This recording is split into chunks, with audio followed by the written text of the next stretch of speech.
muchas parejas se han separado por sus debilidades, por sus defectos. No se han tolerado y al final han tenido que separarse. Ni siquiera ha sido el dinero u otros factores externos. Es su inmadurez.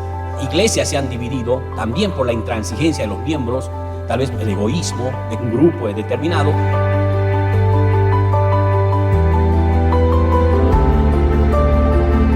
Pero impactan, ¿no?, tremendamente en la sociedad. Tenemos un montón de problemas por causa de sus pasiones, de sus debilidades. Quieren salirse con la suya, no miran al pueblo, miran sus propias conveniencias.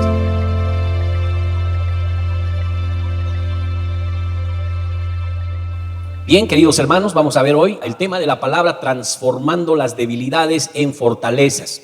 Siempre he creído que Dios nos va a usar en la medida que transformemos nuestras debilidades en fortalezas.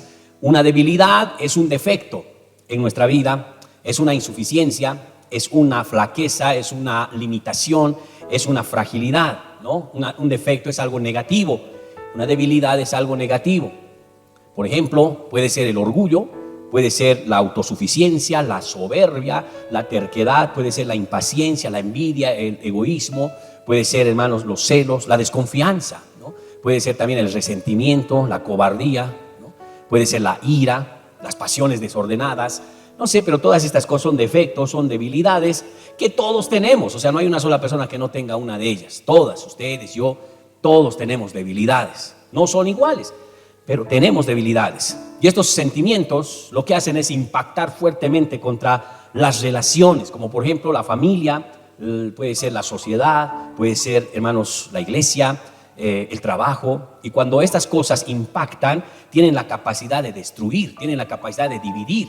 Usted debe saber que son las debilidades, son los defectos, son partes negativas, oscuras en nuestra vida, queridos hermanos, que van a causar problemas, terribles problemas si no las cambiamos, ¿no? La única manera de librarnos de estas debilidades es transformarlas en fortalezas. Esa es la manera.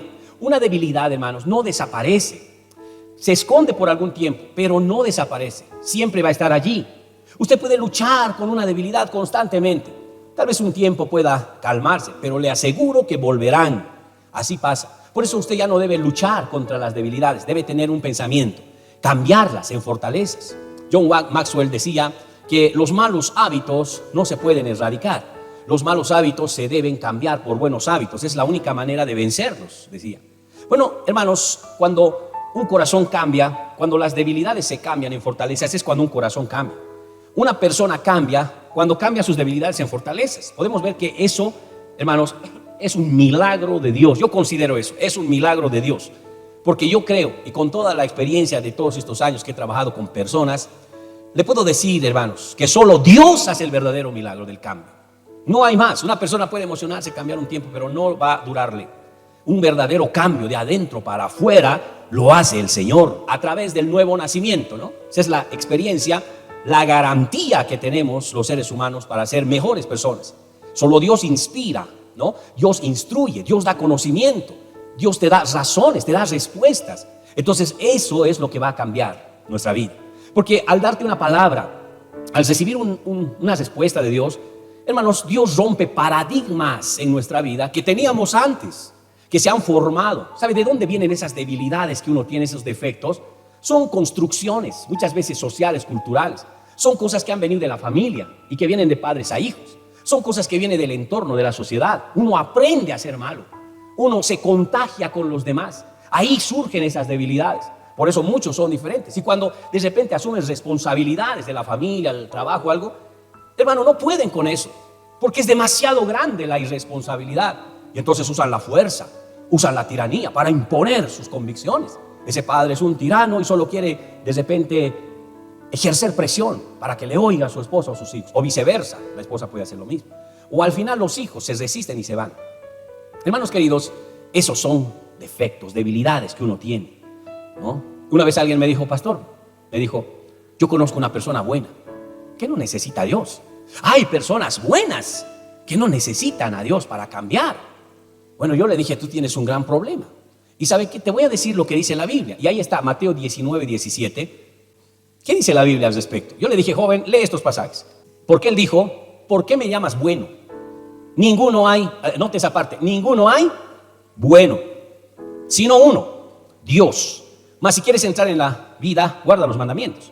Romanos 3:10. O sea que no hay ninguno bueno. El que está a su lado no es bueno. No lo digo yo, ¿no? ¿Quién lo dice? El Señor. Siga leyendo, ¿qué dice? Como está escrito, no hay justo ni aún uno. No hay quien entienda, no hay quien busque a Dios. Todos se desviaron, a unas se hicieron inútiles.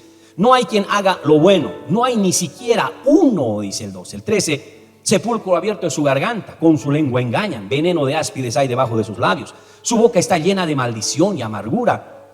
Sus pies se apresuran para derramar sangre. Quebranto y desventura hay en sus caminos, y no conocieron camino de paz. ¿Qué más dice? No hay temor de Dios delante de sus ojos. Pero sabemos que todo lo que la ley dice, lo dice a los que están bajo la ley, para que toda boca se cierre y todo el mundo quede bajo el juicio de Dios. Según la Biblia, no hay personas buenas en el mundo. Si es verdad, esto significa que vivimos un mundo de apariencias, ¿sí? Eso significa. No hay realidad, todos aparentan. Entonces las construcciones de las relaciones que tenemos entre personas están acomodadas de acuerdo a las necesidades. Eso quiere decir que en la vida tenemos que ser corteses. ¿Por qué? Porque debemos ser amables. Tenemos en la vida que hacer cosas por obligación, por el poder del deber. Y también en la vida podemos hacer las cosas por interés, porque hay algo que nos motiva a tener. Y entonces tenemos cierto interés, como un muchacho que le gusta a una chica, que hace todo lo posible por conquistarla, pero cuando se casa ya no es romántico y se olvida de ella. Es como un empleado que trabaja al ojo, solo cuando le ve el jefe, pero cuando se va no tiene la misma potencialidad, o finalmente trabaja por un ascenso, pero cuando no está pueden descuidar cualquier momento. ¿Será que vivimos, hermanos, en un mundo de apariencias? ¿Será que la Biblia tiene razón cuando nos dice no hay uno solo bueno? ¿Será que debemos desconfiar de los demás? Porque esto es preocupante. No sé si lo ve así, pero es preocupante, porque no tendríamos que confiar en nadie, ¿no? Y razón Melgarejo dijo, confianza ni en la camisa, dijo él, ¿no? ¿Por qué lo habrá dicho? ¿No? Miren Miqueas capítulo 7:5. No creáis en amigo, ni confiéis en príncipe. De la que duerme a tu lado, cuídate. No abras la boca. Uy, hermano, eso es palabra para ti, hermano. ¿Quién duerme a tu lado? Tu esposa tiene que ser, ¿no? Uy, ahora le van a ver raro. Dice la palabra que no me fíe de la que... Qué tremendo, hermano. Usted no sabe cuánta infidelidad en el mundo hay. En los Estados Unidos ha habido una estadística. El 85% de las mujeres fueron infieles a sus esposos y estos no lo saben en Estados Unidos. ¿Qué será de los hombres? El 100% debe ser, hermano, ¿verdad? Entonces imagínese eso, hermano. No confíes en nada. La Biblia dice que no hay bueno, ni siquiera uno. Todos tenemos algo raro y tenemos que lidiar con eso. Entonces construimos relaciones de acuerdo a nuestras necesidades. Y tal vez usted está aquí por cortesía, no de corazón. Tal vez por obligación, alguien lo ha traído y lo ha amenazado. Y si no va, me separo de ti, y ha venido. O tal vez por interés, le gusta a alguien de la congregación, ¿no? Los jóvenes vienen a eso, ¿no? Ha venido y su amigo le dice, no está la que sabemos. Vámonos, dice. En la siguiente, ha venido, sí, está adelante. Se pone saliva ahí y como llorando entra, ay, Señor, ¿verdad? Vivimos en un mundo de apariencias, parecería, ¿verdad? ¿No? ¿Cuántos creen eso, hermano? Dice algunos, estoy empezando a creerlo. Pero por otro lado, hermanos, parecería que esto tendría una parte buena, ¿no? ¿Cuál es la parte buena? Jeremías, capítulo 17, versículos 5 al 10. Así ha dicho Jehová, bueno, así ha dicho el Señor. Maldito el varón que confía en el hombre y pone carne por su brazo, y su corazón se aparta del Señor.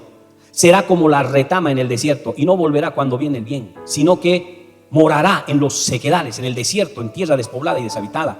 Bendito el varón que confía en Jehová, cuya confianza es Jehová, porque será como árbol plantado junto a las corrientes de agua, ¿no? Echa raíces y no verá cuándo viene el calor, sino que su hoja estará verde, y en el año de sequía no se fatiga ni dejará de dar fruto. Dios es el único digno de confianza, está diciendo. Los seres humanos te pueden fallar. El único que no te va a fallar es el Señor, porque el Señor no miente, el Señor no engaña, el Señor tiene valores, principios, Él es justo, Él hace las cosas justas. Nosotros podemos ver de otra manera, actuar de otra manera, hablar de una manera y sentir de otra, Y nos damos cuenta, cada uno de nosotros nos damos cuenta de lo que somos. Y muchas veces ni nos avergonzamos de eso. Hemos crecido así. Pero oiga bien, Dios no es así. Dios es honesto, Dios es sincero. Cuando Dios dice algo, lo dice de corazón. Cuando Dios te da una palabra, Él te da una palabra con toda la honestidad. Si usted lee la Biblia, se va a dar cuenta que Dios es un Dios, hermanos, bueno, amoroso, misericordioso, prudente. Y los seres humanos necesitamos a Dios para ser como Él. En todo caso, cuando dice que la humanidad es mala, que la humanidad está en pecado, que son sepulcros blanqueados, y cuando dice que la humanidad, hermanos, está en su necedad, podría decirse que está hablando de aquellos que no conocen a Dios. Entonces, si Dios es mi confianza, en la medida que yo me acerco a Él, voy cambiando, porque quiero ser como Él. ¿No? Uno tiene que pensar, quiero parecerme a Él, quiero adoptar sus valores, su palabra. Y esa es la ventaja. Cuando te acercas al Dios verdadero, al Dios de la Biblia, entonces tú vas cambiando tu manera de pensar y te haces como Dios. Recuperas la imagen y semejanza que fueron dañados en el Edén. Tú recuperas y eres diferente. Entonces ahí ocurre cambio. Tus debilidades pueden convertirse en fortalezas solo con un milagro. Pues estoy consciente de que Dios puede hacer ese milagro. Cuando usted vea cambios allá afuera, no duran mucho tiempo, o finalmente tienen cierto interés. Pero el verdadero cambio lo tendría que hacer el Señor, hermano. Por eso muchos de ustedes han cambiado, honesta, sinceramente, o están cambiando en ese proceso de conversión. Tal vez hay debilidades en ustedes, todavía arrastran cositas, pero no podemos negar que han cambiado un porcentaje. Tal vez uno dice, este creyente mira todavía toma, sí, pero también ha cambiado un poco. Este creyente todavía está medio raro, sí, pero no puedes negar que también ha dejado ciertas cosas. Está en esa construcción. En la medida que la palabra entre, va a empezar a rechazar. No, yo ya no tomo, ya no quiero escuchar alguna música medio porque trae mensajes raros. No, yo ya no quiero esto, no quiero otro. Uno va eligiendo, determinando en la medida que crece. Ese es el cambio. No va a ser tampoco tan rápido, pero sí tiene que haber ese proceso. Pero hermanos, al final es así, ¿verdad? ¿Usted cree que alguien es perfecto? No es perfecto. ¿El pastor será un perfecto? Ya debe ser. No, hermano. Igual está en esa construcción. Tal vez está más allá, pero está en eso. Y usted va a ver que hay muchos que están en esa corrida. Pero el propósito es ser como Dios, ser como Cristo. El apóstol Pablo decía, imítenme a mí, porque yo imito a Cristo, decía. Por eso nadie debe juzgarse. Nadie debe decir, mire, aquel parece un mundano. No, hermano, una vez entró alguien a la iglesia con arete. Y hay alguien, ese tiene arete, no debería estar aquí. ¿Por qué? Si está empezando la carrera. Yo he conocido personas que han entrado a la iglesia con arete, con cadena, con botas y el pelo largo, con su chamarra, con púas, hermano. Se han sentado atrás, han ido escuchando la palabra. En la medida que han ido escuchando la palabra, ellos dejaban, miren, dejó sus cadenas, dejó sus botas, dejó su chamarra de púas. Lo último era su cabello. Ya se venía con camisa, con pantalón, pero tenía su cabello largo. Bueno, nadie le dijo nada. Hermanos, pasó más tiempo y un día vino recortado. Nadie podía creer que era él. Finalmente dijo, el Señor me ha dicho que yo debo hacer esto. Y luego comenzó a servir a Dios. Se convirtió en un excelente baterista de la iglesia y luego salió a abrir una obra. De todas maneras, hermanos, ese es el cambio que hace el Señor, el Espíritu Santo, ¿verdad? Entonces cada uno tiene que saber en dónde está. Pero Dios cambia toda debilidad en fortaleza. Nos hace fuertes. ¿Cuánto dicen amén? Es por eso que hoy me gustaría compartir con ustedes ese proceso. ¿Cómo es esa conversión de esas debilidades en fortalezas? Y para eso quisiera tomar el ejemplo de José. Ahora sí, vámonos a Génesis 37, por favor. Génesis 37, vamos a tomar por ejemplo a José. ¿Qué dice? Bueno, José, ¿quién era? Era un joven. Un joven que, vamos a identificar, tenía un gran propósito. Así como ustedes tienen un gran propósito en Dios, todos. Dios quiere lo mejor. Dice Dios que tiene buenos planes para todos. Y no solo para los que están aquí. Dios tiene grandes planes para toda la humanidad. Por eso Él mandó a su Hijo Jesucristo, para que todos se arrepientan. Otra cosa es que ellos no quieren arrepentirse, comprometerse. Eso es otra cosa. Pero tenemos que partir que Dios dio su vida por el mundo. Él tiene grandes planes para todos. Él tiene propósitos inmensos para todos, así como los tenía para José. Pero José tenía debilidades, y esas debilidades estaban instaladas en su carácter. Como era José cuando era niño o jovencito. Miren ustedes el versículo 2, Génesis 37, 2. Dice, esta es la historia de la familia de Jacob. José, siendo de edad de 17 años, ¿cuántos años tenía? 17. Apacentaba las ovejas con sus hermanos, y el joven estaba con los hijos de Bila, los hijos de Silpa, mujeres de su padre. Ahora esta es la parte. Informaba José a su padre la mala fama de ellos. Informaba José a su padre la mala fama de ellos. ¿Qué era José? Un informante, ¿verdad? Bueno, ¿qué es un informante? Bueno, en nuestro contexto moderno es un miembro de una organización secreta cuyo propósito es informar, hermano. También se les llama delatores, ¿no? O sea, José era así, hermano, ¿verdad? José de 17 años llevaba cuento a su padre de todas las cosas que hacían sus hermanos, de su comportamiento, no se portaban tan bien y él llevaba cuento, ¿no? Y en ese devenir él se empoderaba como el favorito de papá, ¿verdad? Y él estaba siempre, ¿no? Hacían algo, papá han hecho esto, ¿no? Papá no han ido, están ahí bañando, no cuidan las ovejas, ¿no? Todo eso su papá ahora van a ver y seguro que cuando ellos venían les daba la exhortada, ¿no? ¿Por qué ustedes? ¿Por qué no trabajan? ¿Y por qué no son responsables? Y seguramente decía, ¿quién le habrá avisado? Claro, el informante, ¿no? Ahí está José, una gran debilidad. El versículo 3 dice otra debilidad. Y amaba a Israel a José más que a todos sus hijos, porque lo había tenido en su vejez y le hizo una túnica de diversos colores. Hermanos, por otro lado, José era el consentido de papá. Su padre le daba atenciones, le daba privilegios al comer, le daba privilegios en la educación, le enseñó a él a escribir, a sumar, cosa que a los otros no, ¿verdad? Le dio educación. De paso se lo hizo, dice, una túnica, y el 3 al final dice, ¿no? Y le hizo una túnica de diversos colores. ¿Sabe lo que significa en ese tiempo hacerle una túnica hermosa de muchos colores frente a los harapos que tenían sus hermanos? Es como darle un traje, ¿no? Un traje Julius, ¿no? De todas maneras, miren, tremendo traje para él y los demás con sus harapos. Eso muestra el favoritismo de papá para José, ¿verdad? La pregunta es, ¿qué pasa si a un jovencito adolescente se le da estos privilegios por sobre los demás? ¿Qué pasa si un jovencito se siente amado por su padre frente a los demás? ¿No? Mire, tantos privilegios. Seguramente este jovencito hubiera crecido prepotente, orgulloso, confiado en su papá, con aires de grandeza, de superioridad. Seguramente hubiera basureado a sus hermanos, hubiera sido el mandamás, hubiera amparado en su papá y decir, ustedes me van a obedecer. Tal vez hubiera crecido como alguien raro. Pero Dios, cuando ve a José, ve que él tiene un gran propósito. Inclusive ese propósito un día se le revela por sueño. Dice el versículo 5, más abajito. Y soñó Josué un sueño y se lo contó a sus hermanos y ellos llegaron a aborrecerlo más. Mire, ya lo aborrecían y por el sueño llegaron a aborrecerlo más todavía. Y les dijo, oigan ahora este sueño que he soñado. He aquí estaban manojos en medio del campo y aquí mi manojo, es decir, de mí, se levantaba y estaba derecho.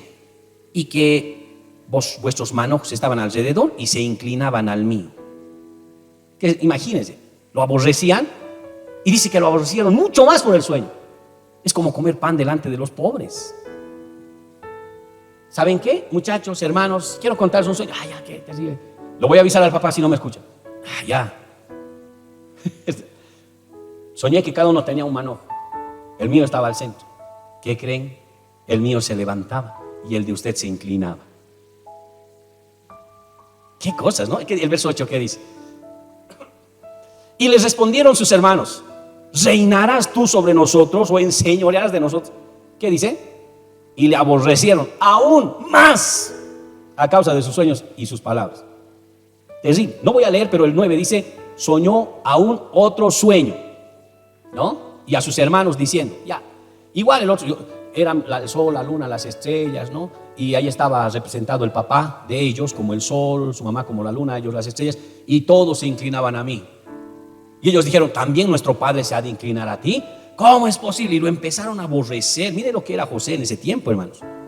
Y entonces, cuando Dios ve, ¿qué hace Dios? ¿Qué hace Dios cuando alguien tiene un gran propósito, pero está inmaduro, tiene debilidades, tiene defectos, tiene un montón de cosas negativas, hasta tiene incredulidad? ¿Qué hace Dios? No, ¿qué haría usted como padre? Bueno, Dios podría dejarlo, pero si lo deja, va a ser un tirano, un malvado, un terrible.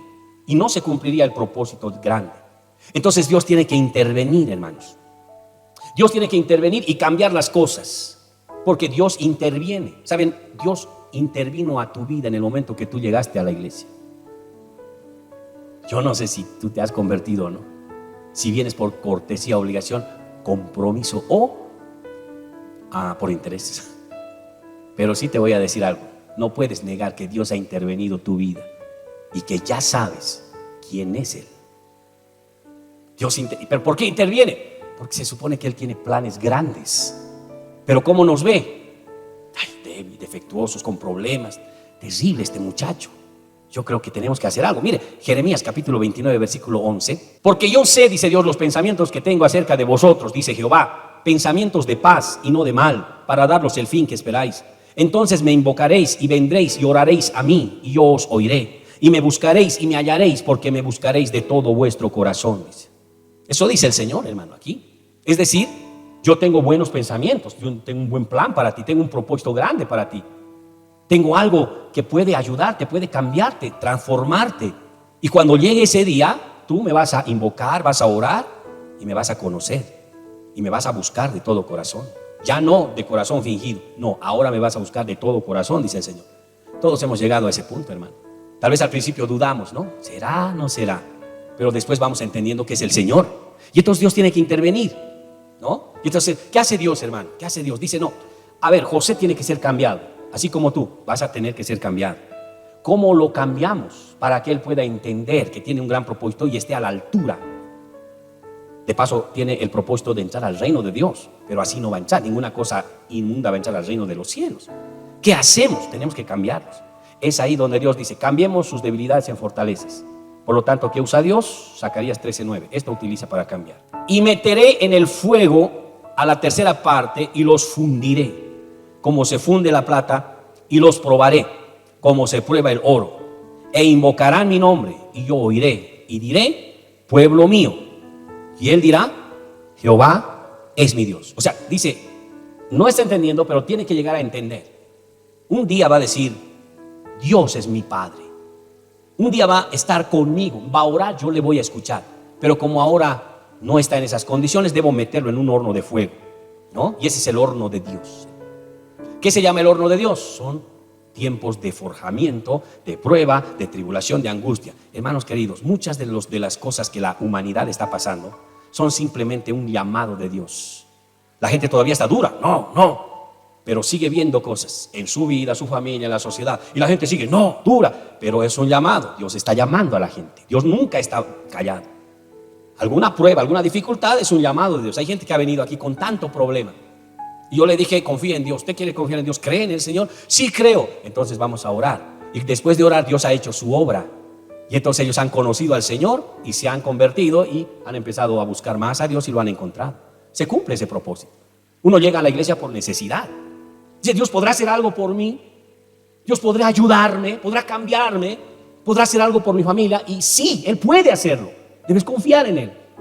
Entonces, el Señor lo hace. Pero cuando hay dureza de corazón, hermano, Dios tiene que meter en un horno. Y muchas veces Dios va a meter en un horno a aquellos que se resisten, no quieren, van 1 año, 2 años, 3 años, 4 años, ¡pum! El horno viene, hermano. De repente uno no quiere cambiar cierta área. Eso también nos pasa a todos. Ya tenemos un área y Dios nos habla, cambia, eso no está bien, no das buen testimonio, esa parte no debe hablar, debes cambiar ese lenguaje, esos disparates ya deben salir de tu boca. Dios nos habla. Y nosotros, claro, rebeldes, no hay problema. Hermanos, tampoco crea que se va a librar. El horno de Dios es la herramienta para cambiar debilidades en fortalezas. De repente viene el horno, ¡boom!, hermano. Nos sentimos como chicharrón allá adentro, ¿no? Algo, y una prueba terrible. Entonces, ¿qué te dice Dios? Yo te llamé, yo te hablé. Y muchas veces, amén, voy a cambiar, y cambiamos. Pero también existe el caso donde uno diga, no, Señor, voy a seguir duro, y voy a seguir duro. Hermano, ¿acaso el Señor va también a actuar de esa manera en la humanidad? Le voy a decir algo. El Señor está permitiendo tantas cosas en la humanidad solo para llamarles al arrepentimiento. Mucha gente se ha endurecido, no quiere escucharle a Dios, pero le aseguro que el tiempo está terminando. Dice la Biblia que van a llegar tiempos donde los juicios de Dios se van a derramar terriblemente en esta sociedad. Eso sea después del rapto de la iglesia. Hay un rapto en la iglesia. Y después de ese rapto hay 7 años de juicio. Pero terrible, esta pandemia es nada de lo que va a pasar, hermano. Es nada. Allá la tercera parte del agua dulce va a ser afectada. Allá va a haber plagas, pero plagas tremendas, hermano. Usted lea la palabra. Ese es el juicio para aquellos que han endurado su corazón y le han dicho, no siempre, han visto cosas en la vida, no pasa nada, no siempre, y han seguido caminando, y han visto que sí, las cosas, hay señales, que Dios está moviéndose en la humanidad, se han endurado, no siempre. Si no se arrepienten, hermano, el Señor se lleva a su pueblo. Así como Noé entró en el arca y se cerró la puerta. Noé 100 años predicó a esa gente para que se arrepienta. Ellos no se arrepintieron, cerraron su corazón. Y Dios dijo, ya es el tiempo. Cerró el arca y bajó la lluvia. Dice que los toditos perecieron. Solo se salvó Noé y su familia. así será la venida del Hijo del Hombre, dice. O sea que, hermanos, la humanidad tiene que entender. Muchas veces no va a entender porque tampoco alguien le predica. Y esa es la necesidad. La iglesia debería salir a predicar, decirles, vuélvanse al Señor, cambien su corazón. Esto es un llamado de Dios, vuelvan a Él. Si nadie habla de eso, hermano, la gente no va a oír. Si no oye, no se va a salvar. Entonces, Dios dice, hagamos algo con José, cambiemos, porque hay que meterlo en un horno. Amén, lo metemos en un horno. Entonces viene el horno de fuego, el horno para José. Por favor, vuelva a Génesis, capítulo 37. Y este proceso es doloroso, hermanos, es doloroso. Y José pasó 3 momentos en su vida, hermanos, 3 momentos en su vida de prueba fuerte. 13 años de forjamiento para sacar sus defectos, sus debilidades. 13 años le costó a él. Mire cuánto había metido. Y Dios tiene que dar un tiempo en el cual va a salir eso. Hay un tiempo y Dios lo establece. Hermanos, ¿cuál fue ese tiempo? Vamos a ir con el primero. El primero yo le llamo el trabajo duro, probablemente 5 años. ¿Qué dice el versículo 27 y 28? Venid y vendámosle a los ismaelitas, y no sea nuestra mano sobre él, porque él es nuestro hermano, nuestra propia carne, y sus hermanos convinieron con él. Y cuando pasaban los madianitas, que también son los ismaelitas, mercaderes, sacaron ellos a José de la cisterna, lo habían metido ahí, ya no querían escucharlo, y le trajeron arriba, dice, y le vendieron a los ismaelitas por 20 piezas de plata, y llevaron a José a Egipto. Ahí comienza el horno de Dios para José. Tenemos que cambiar a este muchacho, tiene un gran propósito, tenemos que hacer algo. Muy bien, entonces tiene que sufrir todo ese tiempo. Eso lo va a cambiar, el sufrimiento cambia, hermanos. Entonces José tenía que experimentar lo más bajo. Fue vendido a los mercaderes y sometido a trabajos forzados, porque un esclavo, hermano, no va a estar así feliz en su cama. Esclavo es esclavo, trabajo forzado, látigo, chicotazo, ¿verdad? ¿No? Y forjamiento, y todo comienza allí. Le voy a decir, ¿sabe cuándo una persona va a empezar a cambiar? Cuando esas debilidades se fortalezas, cuando comience el trabajo duro. ¿Y saben quiénes son los que necesitan este proceso? Los que fueron hijitos de papá, ¿no? De mamá. Van a tener procesos más fuertes. Los niños y las niñas que no quieren tender su cama, que no quieren lavar los platos, que no quieren recoger, ordenar. ¿Ustedes creen que Dios los va a dejar así? ¿Ustedes creen que la vida es así, hermanos mayores? No, hermanos. Ustedes saben que la vida es dura, ¿verdad? Ya no se vayan los adolescentes. Aquellos que no quieren ayudar en la cocina, hermanos, ¿sí? Aquellas personas que quieren todo rápido, rápido, como en microondas, ¿verdad? No quieren esperar, hermanos. Todas aquellas personas que quieren todas las cosas a su medida, no quieren esforzarse, no quieren ser responsables y siempre están buscando ayuda, ¿verdad? Y no quieren ya tomar las riendas de su vida. Los que no quieren buscar a Dios. ¿Sabían que muchos de estos van a entrar en el horno de Dios? Si nosotros no tomamos las responsabilidades, hermanos, esas responsabilidades que tú mismo has aceptado. Tú aceptas las responsabilidades porque hay beneficios, pero a veces no quieres rendir. Hay muchas personas que no quieren colaborar con su prójimo. Hay muchas personas que no quieren escuchar un consejo, ¿no? Cierran su corazón. Hay personas, hermanos, que Dios permite que sean entregados a los ismaelitas. Y los ismaelitas son figura de aquellos jefes estrictos. Los ismaelitas son figura de esos catedráticos fregados, ¿no? Que te aplazan y no te van a dejar pasar. Los ismaelitas son figura de esos profesores severos, ¿no? Que van a ejercer presión sobre ti. Los ismaelitas son figura de esos amigos traicioneros. Son figura de esos esposos fregones, de esas esposas malgeniudas, de esos hijos desobedientes, ¿no? Y te somete. ¿Por qué me ha tocado este hombre? Dios lo ha permitido porque tienes un carácter que Él va a cambiar.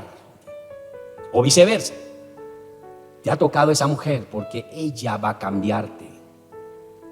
Yo quiero que ella cambie. No, ella va a cambiar cuando tú cambies.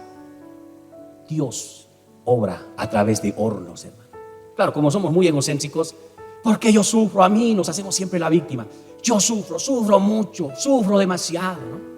Sí, pero no nos hemos dado cuenta que también nosotros somos corresponsables con ellos, hermano. Y le voy a decir mucho. Hay tantos ismaelitas, hermano, tantos hornos en la vida que son justamente la herramienta de Dios para cambiarte, para transformarte, para sacar tus debilidades, tus defectos.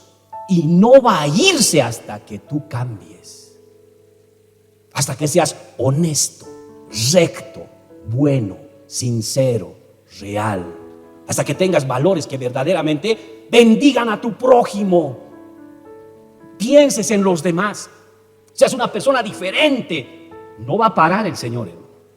Ese es el primer tiempo, trabajo duro. José tienes, y el esclavo José ahí estaba. Tal vez en este tiempo muchos se resisten. No creo que José de lleno haya aceptado todo eso. Seguramente estaba resentido. Estos mis hermanos, ¿cómo van a venderme?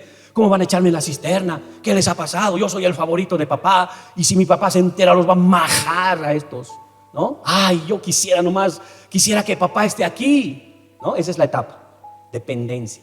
Quisiera que papá me ayude. ¿Dónde estás, papá? Seguro lloraba mirando al cielo. No podía creerlo. El que tenía privilegios, una túnica, ahora estaba desnudo, golpeado y con agua y con pan, ¿no? Y ahí desesperado. O sea, eso es necesario, hermano, ¿no? Como alguien dijo, quiere hacer algo en sus hijos, déjelos que sufran, ¿no? A veces uno quiere sobreproteger, que no sufran. No sabes después lo que va a pasar. Hay momentos donde hay que enseñarles que en la vida se debe uno esforzar y ganar las cosas. No es nomás todo gratis y las cosas así. Se van a resistir. ¿Quién no se va a resistir, hermano? Cuando Dios trate contigo, yo sé que te vas a resistir. Hay una etapa donde vamos a pensar, ay, será, pero ese Dios medio raro, o todavía no cambio, no, todavía hay problemas, dificultades, no pasa nada, yo estoy orando, ¿cuándo va a cambiar? Y Dios de arriba te dice, ¿cuándo vas a cambiar tú? ¿No? Bueno, vamos a seguir adelante, hay tiempo. ¿Cuánto quieres? Para José fue 5 años. ¿Cuánto va a ser para ti? ¿10, 20, 30? La vida se te puede acabar. Tal vez antes de morir, ahora sí, perdóname, Señor. Y Dios te va a perdonar, te vas a salvar, pero no vas a poder vivir más para Él, porque ese momento, ¡ting!, uno se muere. No esperemos hasta el último momento. Hermanos queridos, ¿cuántos años podemos cambiar? Segunda etapa. José estaba 5 años así. Yo creo que en algún momento de su vida ha debido terminar aceptándolo, ¿no? ¿Por qué le digo esto? 39:1. Segunda etapa. Ya no es del esclavo, ¿no? ¿Qué dice 39:1? Llevado pues José a Potifar, ¿no?, a Egipto, Potifar, oficial del faraón, capitán de la guardia, varón egipcio, lo compró de los ismaelitas que lo habían llevado allá. O sea que cada vez lo vendía, nadie lo compraba, y un día de esos aparece Potifar y lo compra, ¿no? Pero para comprarlo no creo que José haya estado así bien amargado. Estos mis hermanos miserables. Cuando uno se amarga, inclusive hasta, hermanitos, te cambia el rostro, ¿no? ¿Se ha dado cuenta? Se envejece uno cuando se amarga, ¿no? Dice, ¿cuántos años tiene? Dice, yo le calculo 50. No, tiene 25. 30 tiene. ¿Y por qué está así? Porque está amargada. Yo he conocido una muchacha así, amargada, mayor, pero había sido joven. Y le digo, ¿qué te pasó? Y ella, cuando habló, dijo, yo tengo rabia. Yo me he conocido con un chico y después me ha embarazado, y después ese chico se ha ido y con mi vecina se ha metido. Y todas las veces con mi vecina, así, bien agarraditos de la mano, se pasaban por mi casa, por mi lado, y yo ahí embarazada mirando. Quería reclamarle, y él empezaba a insultarme, a menospreciarme. Y dice, tengo rabia contra él, tengo rabia contra ella, estaba mal, hermano, pero ¿sabe? Parecía mayor, ¿no? ¿Cuántos años tienes? Era joven. Hermano, eso envejece, ¿o no?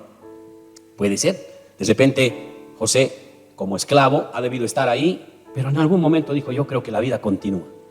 Yo creo que voy a seguir así de esclavo. Si quiero salir de esta a una etapa diferente, tengo que cambiar. Tal vez alguien vio, no, este esclavo medio raro, está amargado, está triste, no va a trabajar. Lo dejaremos, va a seguir esclavo. Y si se reprueba, esclavo y esclavo y esclavo. Quiere salir a ser siervo de Potifar, porque cuando es siervo de Potifar ya tiene algunos privilegios, ¿no? Miren el versículo 4, ya tuvo más privilegios. ¿Qué dice? Así halló José gracia en sus ojos y le servía, y él le hizo mayordomo de su casa y le entregó en su poder todo lo que tenía. En esta etapa José fue comprado por Potifar, y al parecer esa primera etapa que tuvo, hermanos, le había servido para avanzar. Yo creo que en esa etapa él reflexionó mucho y dijo, yo creo que tenemos que cambiar si queremos salir de esto. buena actitud, una sonrisa, buen esclavo, sacando pecho, ¿no? Y si voy a ser esclavo, tiene que ser un buen esclavo. Oh, ya estaba bien. Y por eso Putifar, cuando vio, dijo, este tiene buena actitud. ¿Por qué ellos no compran lo que sea? ¿Usted cree que va a comprar un esclavo así como sea? No, se fijan, músculos, dientes, todo bien, ¿no? Todos se fijan porque ellos van a trabajar como esclavos. Entonces, ¿por qué fue comprado por un alto dignatario de Egipto? Tuvo que haber mostrado optimismo, presencia, ¿no? Ahí bien, dijo, no, este me lo llevo, se lo llevó. Y cuando él tomó esa actitud, hermano, pasó a otro nivel. Ya no era un esclavo, ahora era un sirviente. Aunque seguía bajo autoridad, pero ya tenía privilegios, ya se vestía, ya comía bien, ya estaba bien. Pasó de una etapa a la otra, así es Dios. Yo le calculé a esta etapa otros 5 años, ¿no? Entonces no ha terminado, ya está. Y esa es la etapa cuando algunos ya están entendiendo. Ya han bajado la guardia, ya no están prepotentes, ¿no? Venga, venga, pastor, ¿verdad? Ya no están así, no, ese Dios raro, yo no sé, yo soy religioso, romano, ¿no? Dios no es una religión, Dios es Dios. Dios no es católico, no es evangélico, no es mormón, no es testigo. Dios es tu Padre y te va a juzgar por tus actos. Dios te ha dado la vida y debes conocer a Jesucristo, su Hijo. Uno empieza a reaccionar, ¿no? ¿Cómo es eso? O sea que yo pensé que las religiones y los pastores, la vida, no hay nada que ver, nosotros no hacemos nada, la iglesia, el pastor, la denominación, nada. Aquí es Dios la cosa. Estudiamos la palabra, no vivimos conforme a ella. Ya uno va reaccionando. Cuando ya va cambiando, Dios también ve y dice, ya, entonces ya no hay mucha presión, vamos a ir cambiando, va a haber más privilegios. Noten ustedes que en la medida que se cambia, se avanza. En la medida que se cambia, se avanza. Y hay más bendición, menos presión. Y Dios es fiel, hermanos. ¿Qué dice el 39:2? Miren. Mas Jehová estaba con José. Yo no creo que Dios estaría con un amargado que hablaba mal de sus hermanos, tal vez de la vida que le pasó, como hay personas, ¿no? Que mi vida sí me ha pasado, mi pasado, esta situación, yo no debí casarme, ¿no? Yo no debí tener estos hijos, ¿qué me ha pasado? Siguen en esclavitud, hermano. ¿Cuándo vas a salir de ahí? No sé, es que la vida conmigo se ha ensañado. Yo creo que Dios me odia. No, sigues de esclavo. Tienes que aceptar, sonreír, cambiar de actitud, aceptar tu condición. Dios sobre eso va a trabajar, te va a ayudar, vas a ir a un gran propósito.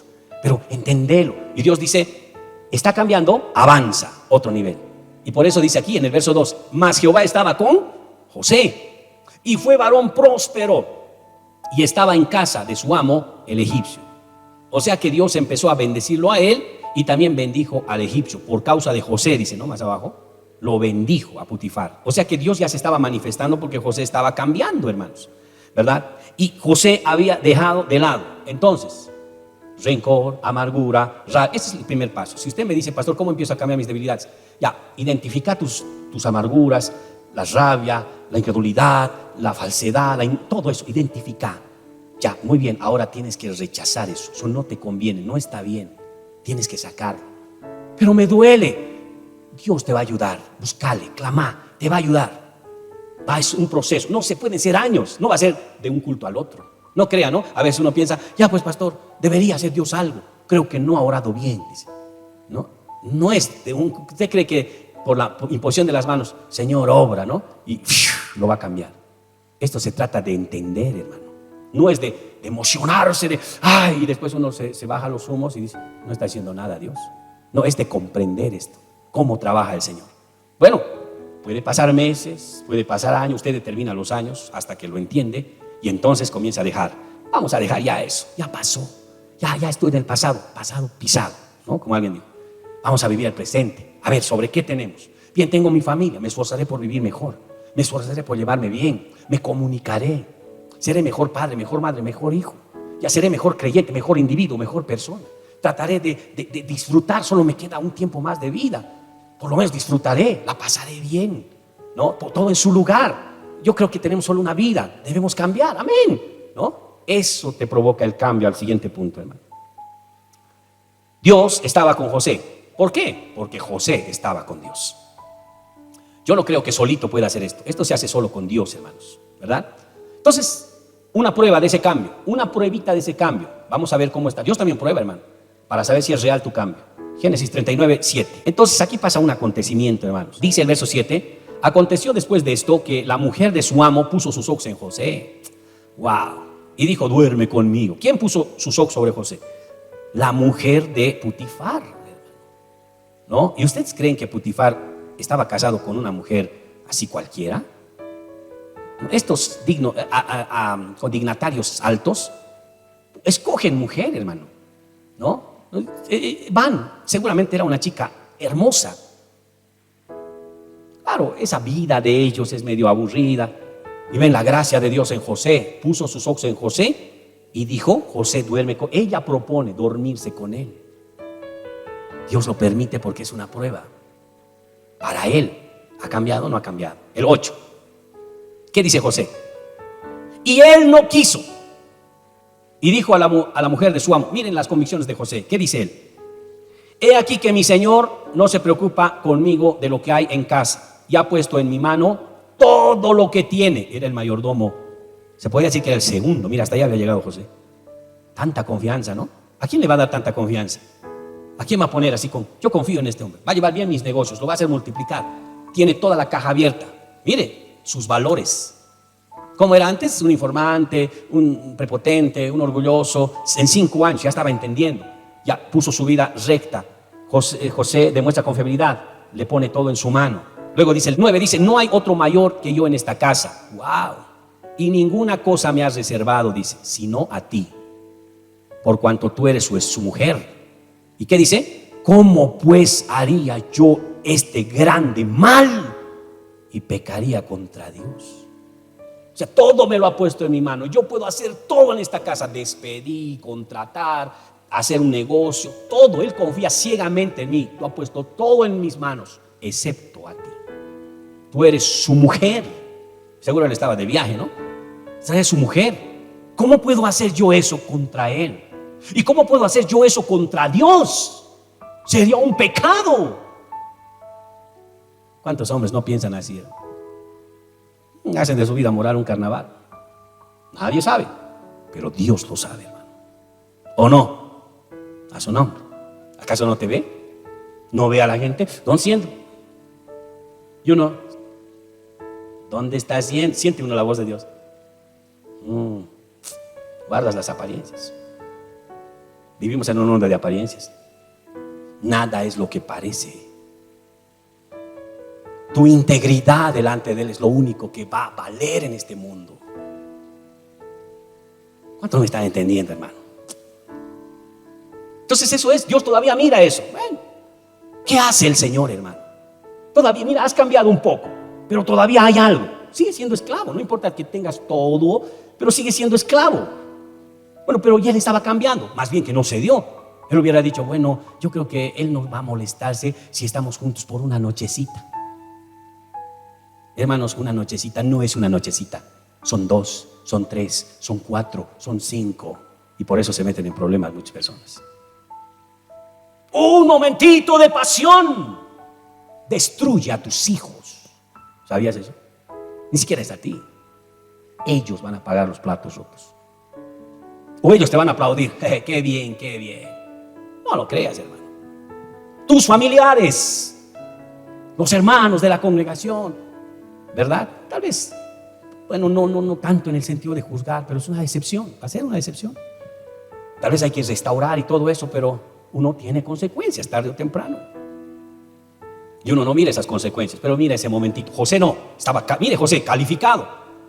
Cuando vio eso: no puedo hacer eso, tengo temor de Dios. Dios es un pecado, yo no quiero pecar contra, yo amo a Dios, no puedo hacer eso, ¿no? ¿Y qué pasa, hermano? Mire el versículo 10. Hablando ella a José, o sea que ella le estaba insistiendo, hermano. Hablando ella a José cada día, ¿no? Duerme conmigo, duerme conmigo, duerme con... Escucha, qué terrible esta mujer. ¿Cómo es eso, hermano? Hablando ella a José cada día y no escuchándola a él para acostarse al lado de ella, para entrar con ella. Aconteció un día, ¿no?, que entró él un día en casa para hacer su oficio, ¿no? Normal, estaba trabajador José, hermano. A pesar que no estaba el amo, no trabajaba al ojo. Bien, su trabajito lo hacía conscientemente como para Dios. Y no había nadie de la casa allí. 12. y ella lo asió de su ropa. Ya se cansó de rogarle, ¿no? Ya le agarró de la ropa, hermano. Le asió de la ropa, dice. Diciendo, ¿qué le dijo? Duerme conmigo. Pero ya agarrándole, pues hermano, imagínense eso. Duerme conmigo, así, desesperada esta mujer, ¿verdad? Pero eso era, hermano, la gracia de Dios sobre José. Ahora le voy a decir algo. Usted está en el Señor, hay una gracia que lo recubre. Por eso es que el enemigo se mueve después. Hay gente que va a querer sacarle de su propósito, porque hay una gracia en usted, ¿no? Una gracia especial. Es lo mismo que pasa con los que sirven aquí adelante. Hay una gracia especial. No son simpáticos. Es la gracia de Dios. No son feos, hermano. ¿Quién es simpático aquí adelante? A ver. ¿Quién, hermano? Yo, dice alguien. Nah. No es porque somos así. Es la gracia de Dios. Los de abajo los ven adelante, cantan, alaban. Como que, wow. Cuidado, se malinterprete. No es enamoramiento, es la gracia de Dios. Hay una gracia. Tú que tocas, tú que cantas, tú que diriges, no sé, hay una gracia de Dios. Eso es lo que está orando. José tenía la gracia, ¿no? La mujer, duerme conmigo. Hermano, ¿qué hace José? Ya ni modo, me atrapó. No, hermano, ¿qué dice el versículo 12? Y ella lo asió por su ropa diciendo, duerme conmigo. Entonces él dejó su ropa en las manos de ella y huyó y salió. Y cuando vio ella que le había dejado su ropa en sus manos y había huido fuera, llamó a los de la casa y les habló diciendo, mirad, nos ha traído un hebreo para que le hiciese burla de nosotros. Vino a mí para dormir conmigo y yo di grandes voces, le difamó. Cuando le agarró de la ropa, hermano, no podía zafarse. Entonces, ¿qué hizo José?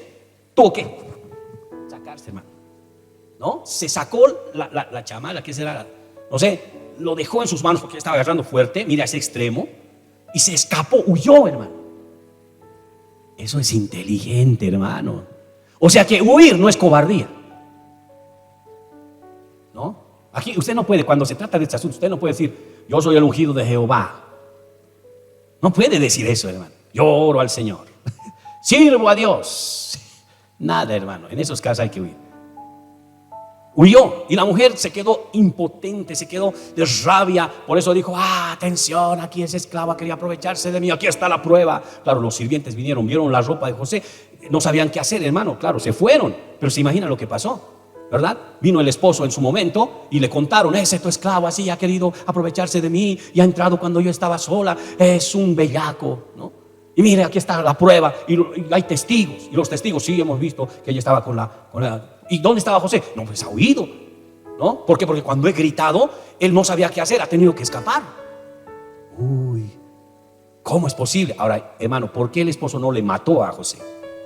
Porque esto es grave, podía matarlo, hermano. No, yo creo que este hombre sabía qué tipo de mujer era la que tenía. Porque si era así ella, seguramente ha sido así antes. Entonces el hombre sabe qué tipo de mujer tiene, así como la mujer sabe qué tipo de hombre tiene. Nadie lo sabe, solo ellas o ellos lo saben. Y entonces, hermano, yo creo que por eso mandó a José a la cárcel. José, ¿hiciste esto con mi esposa? Señor, usted me conoce y sabe muy bien que desde el día que yo entré a esta casa no hice más que servir. Siempre lo he servido con toda mi confianza, no le he robado un solo peso en todo este tiempo. Es más, usted ha prosperado, he sido honesto, correcto delante de usted. Y usted conoce mi testimonio, jamás le he fallado. ¿Verdad? Ya mi esposa medio rara. José, ¿qué hace el hombre, hermano? Tampoco puede dejarlo pasar así. Hay el escándalo.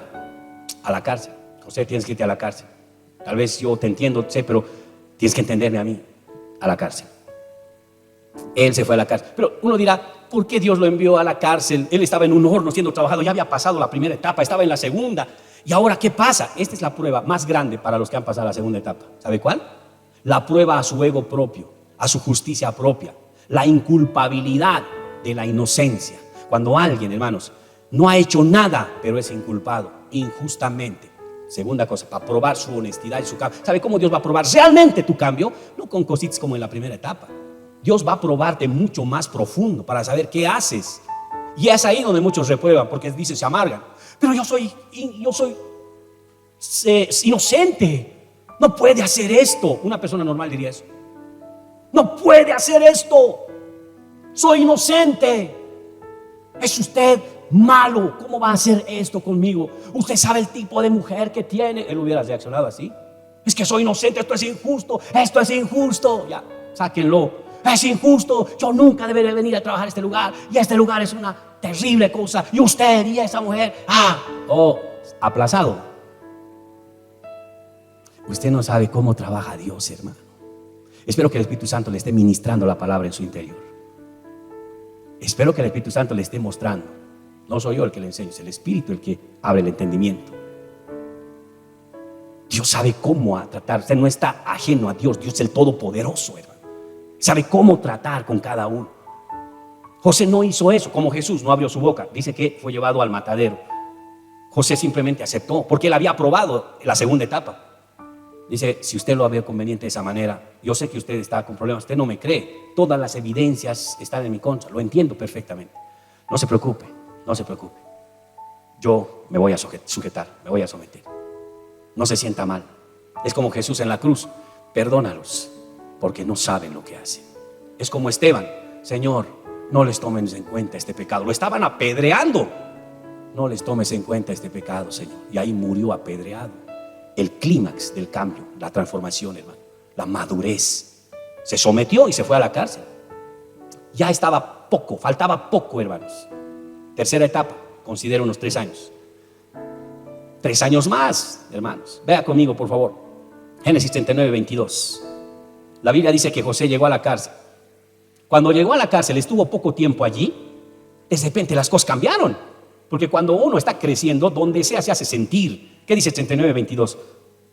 Y el jefe de la cárcel le entregó en mano de José, ¿sí?, el cuidado de todos los presos que había en aquella prisión. Todo lo que se hacía allí, él lo hacía, dice. No necesitaban atender el jefe de la cárcel cosa alguna de la que estaban al cuidado de José, porque Jehová estaba con José y lo que él hacía, Jehová lo prosperaba. Ahí está. Muy bien, ha pasado la prueba, ha ido al tercer nivel, ya está en una madurez tremenda, ya pues es una persona bien estable. No, José va a tener un gran propósito, ya está cambiando, está bien. ¿Cómo se ve? Acepta la situación, va al lugar, está como preso, hace su trabajo diligentemente. El jefe de la cárcel le mira, le dice, este es diferente. José, sí, señor, ¿puedes hacer esto? ¿Cómo no, señor? Va. Bueno, y lo has hecho bien, José, la verdad, que bien lo haces todo. ¿Podrías ayudarme con esto? Por supuesto. Eres muy capaz. ¿Qué tal si me ayudas con muchas cosas? Claro, ¿por qué no? Estamos aquí para servir. Bueno, al final dice, oye, tú lo has hecho todo. Eres eres muy inteligente. Yo creo que podrías quedarte en mi lugar y podría darte yo la autoridad y harías todo con los presos. ¿Y qué te parece? Bueno, si usted desea, yo estoy para servirle, no tengo problemas. Bien, el jefe de la cárcel puso todo en las manos de José, al cuidado de él, los presos y todo lo que había en prisión y todo lo que se hacía allí. No necesitaba atender el jefe ninguna cosa, porque todo estaba al cuidado de José, porque Jehová estaba con José y lo que él hacía, Jehová lo prosperaba. ¿Está comprendiendo? ¡Wow! Y él todavía esperando ahí, bueno, Dios sabrá. Si un tipo que ha llegado a ese nivel, dice, Dios sabe. Al final, ¿qué? Si que otra vez quiere que me metan en esta cárcel, recuerdo cómo me ha metido en la cisterna. Parecería que se está repitiendo la historia.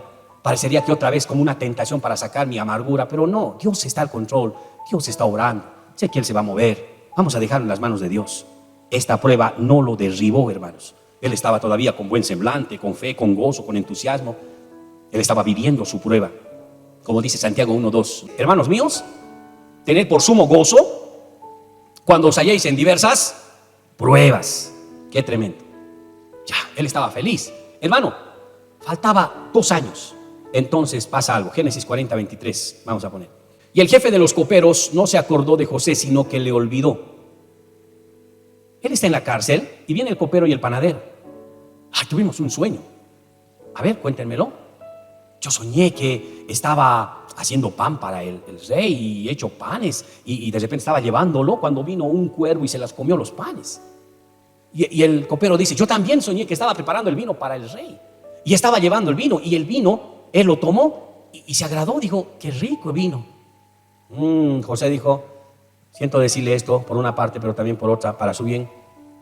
En 3 días, las 3 canastas de panes y los 3 de vid son 3 días. En 3 días tú, copero, serás restituido a tu cargo, y en 3 días tú, panadero, morirás. No sé si el panadero lo tomó de buen ánimo, hermano. ¿Cómo? ¿Que me estás diciendo lo malo, que me van a matar? No, te equivocas, José, no va a pasar eso. Él estaba interpretando un sueño. Ya Dios le estaba dando dones, hermano, ¿no? Y se fueron, pasaron 3 días, mataron al panadero y el copero fue restituido. Y José le dice al copero, mire, todavía había alguito de dependencia, de humanidad. Le dice, por favor, cuando vayas allá al faraón, acuérdate de mí, dile que yo estoy aquí injustamente. Por ahí hace algo él para sacarme de aquí. Y entonces cuando se vaya es restituido, dice, y el jefe de los coperos no se acordó de José, sino que le olvidó. No se acordó de él, no era el tiempo. Todavía él tenía cierta dependencia de los hombres. No, tienes que morir bien.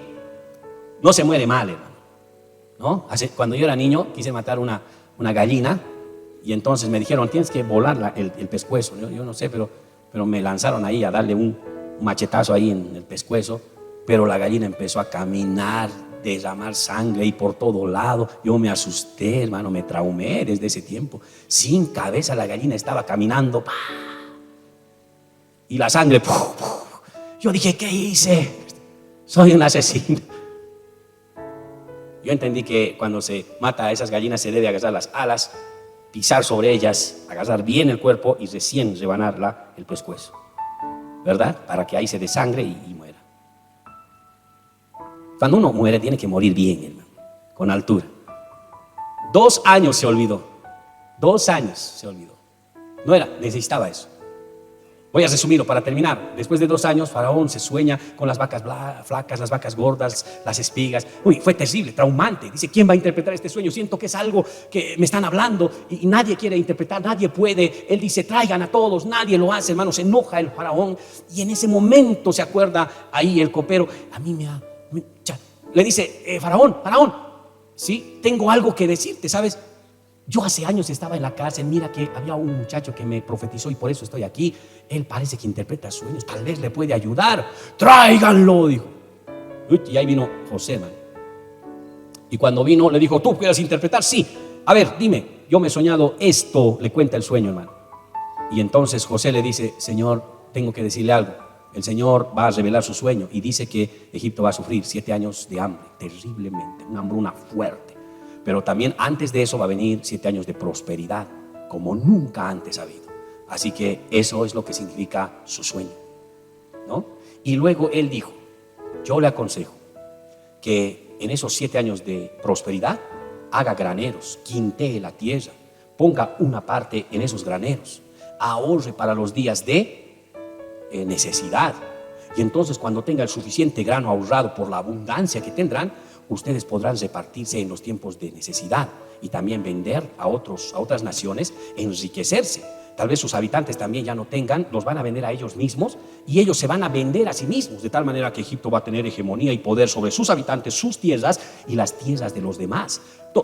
¿De dónde sacó ese conocimiento, hermano? El don era la interpretación, el conocimiento es lo que él había aprendido en todo ese tiempo. Él había aprendido mucho en su prueba, se aprende harto en las pruebas. Por eso las pruebas no pueden ser menospreciadas, los momentos duros. De esos momentos son los mejores, se aprende más que en los momentos buenos. Estoy seguro que ustedes, hermanos, recuerdan más a sus profesores que les daban duro que a los que les daban beneficios. ¿O no es cierto? De ellos, o de los momentos difíciles. Y entonces, de repente, el faraón queda admirado. ¿Quién en mi reino va a tener esa sabiduría sino tú? Realmente eres un hombre muy inteligente. Sobre ti tendría que estar esa responsabilidad. Y hermanos, ¿qué hace Faraón? Se saca su collar y le pone, se saca su anillo y le pone, le dice, yo solamente estoy sobre ti, ahora tú estás sobre todo Egipto. Todos se van a arrodillar a ti, todos te van a escuchar a ti. Tú vas a ser a partir de hoy Sabnab Panea, el hombre que va a estar al frente de Egipto. Wow, el propósito grande se cumplió, hermano. Y le dio a su esposa Asenat, una hermosa chica. Los jóvenes que están orando tienen que pasar sus pruebitas para que Dios les dé la persona indicada, hermano. No es nomás escoger de tin marín de doping, cucaramácara, que ya fue. No, pero es casada. Fue Tete. ¿Verdad? No, hermanos. No puede uno escoger así a la esposa. Tiene que orar como Eleazar. Abraham dijo, mi hijo Isaac necesita esposa, así que vamos a orar. Y oraron, hermano. Y Eleazar fue a su tierra y vino Rebeca, dijo, la mujer que me dé agua a mí, a mis camellos, esa es la mujer. Y ella lo hizo. Y entonces Eleazar alabó al Señor porque Dios le contestó la oración. Yo no sé qué estarán esperando los jóvenes para orar, ¿verdad? Están viendo así, heme aquí. No, pues hermano, tienen que orar para que Dios les dé felicidad. No se pueden equivocar en su elección con qué personas se van a casar. Quiero terminar. Una vez que José estaba constituido ya como segundo faraón, en medio de ese proceso que él pasó, hermanos, miren, los beneficios. Él tuvo la madurez suficiente para solucionar el problema. Por eso él dice, no lo estoy leyendo, pero ustedes lo pueden leer en Génesis 41. Usted tiene que hacer esto, es todo un proyecto de administración, hermano. ¿No? Es todo un profesional, porque esto no es poca cosa. Realmente es gestionar. Significa inversión, planificación, delegación, evaluación. Significa pues comenzar a gestionar, a delegar con responsabilidad. Es todo un proceso, no es nomás así un consejo. Y a José le fue bien. Dios le dio esa capacidad porque él venció sus pruebas, hermano. En segundo lugar, hermanos, nunca ya tuvo amargura. Dice en el capítulo 45, va a ver que sus hermanos vienen porque no tenían que comer. Entonces vienen a José, no sabían que era José, y ellos estaban mirando, nos puede vender comida. Y José los mira, después de una serie de cosas que pasa, se descubre a ellos, y ellos dicen, nos va a matar José seguramente porque lo hemos vendido. Y él dice, no les voy a hacer nada. Yo ya he entendido, no han sido ustedes los que me han traído aquí. Todo esto que he pasado ha sido el Señor, para que yo pueda ser utilizado, pueda dar alimento a mucha gente. Ahora lo entiendo. Así que no les voy a hacer nada. Tranquilos, hermanos. Más bien vengan conmigo. Van a ir a la tierra de Gosén, el mejor lugar de Egipto. Y allí ustedes van a estar bien. Yo los voy a amparar. No había rencor, amarguras, resentimiento, hermanos. Sus debilidades se convirtieron en fortalezas. Él comenzó a servir. Dice en la Biblia que él comenzó a dar alimento a todos los hombres de la tierra. Y verdaderamente Egipto se empoderó porque vendió los alimentos y muchos otros venían a ser parte ya de Egipto. Finalmente, hermanos, él fue un ejemplo de vida exitosa, porque él demostró que sí se puede cambiar y que Dios tiene un plan para nosotros, pero que él también se va a someter a cualquier trato de Dios, porque al final Dios quiere tener un gran propósito con ustedes. Si ustedes lo creen así, hermanos, así va a pasar, porque tenemos un solo Dios. Pero si ustedes siguen en el primero, en el segundo, puede uno alargarse años en eso. No le conviene. Es mejor someterse al Señor y ir hacia lo seguro. Vamos a ponernos de pie, por favor. Vamos a dar gracias.